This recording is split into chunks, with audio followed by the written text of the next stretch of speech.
DJ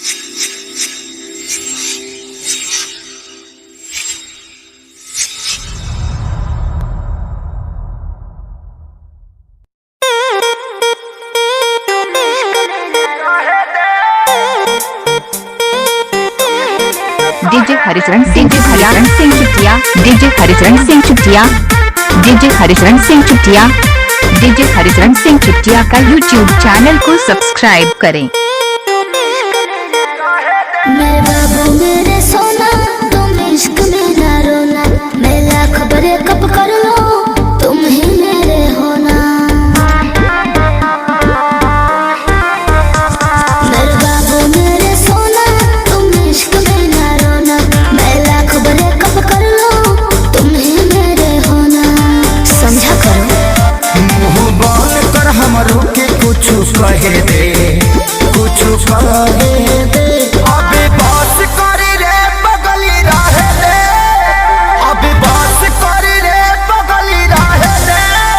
दर्द तेरे मारी वो पहिले सहे दे, अबे बात करी रे बगली रहे दे। दर्द तेरे मारी वो पहिले सहे दे। गाना मिक्सिंग करवाने के लिए संपर्क करें मोबाइल नंबर 7974131966। गाना मिक्सिंग करवाने के लिए संपर्क करें मोबाइल नंबर 7974131966। मैं उतना गलत नहीं हूँ, तुम जितना समझते हो। आज बता दो क्लियर मुझे कितना समझते हो। बताओ चुप क्यों हो? ते मोहब्बत के लायक नइखी, कान खोल के सुन। धोखाधड़ी कइले बारी, तोरा मिली नाही पून। दहतानी अपना लाइफ में तो दहे दे, जानू दहे दे। अबे बस करी रे बगली रहे दे, अबे बस करी रे बगली रहे दे। दर्द तेरे मारी वो पहिले सहे दे, अबे बस करी रे बगली रहे दे। दर्द तेरे मारी वो पहिले सहे दे। डीजे हरिचरण सिंह चुटिया एवं रामानुजगंज, डीजे हरिचरण सिंह चुटिया एवं रामानुजगंज, डीजे हरिचरण सिंह चुटिया एवं रामानुजगंज।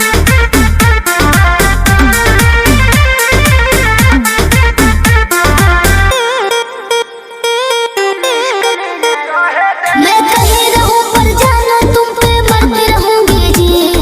40% प्यार तुमसे करती रहूंगी जी। दिल के कोने में रहोगे। अभियो सुधरे के चानस बा, सुधरी जो ना रे। उड़न छोड़ दे के धरती पर उतर जो ना रे। अब ही उम्र वाला हावे के तो लहे दे, जानू लहे दे। अबे बस करी रे बगली रहे दे, अबे बस करी रे बगली रहे दे। दर्द तेरे मारी वो पहिले सहे दे, अबे बस करी रे बगली रहे दे। दर्द तेरे मारी वो पहिले सहे दे। डीजे हरिचरण सिंह चुटिया,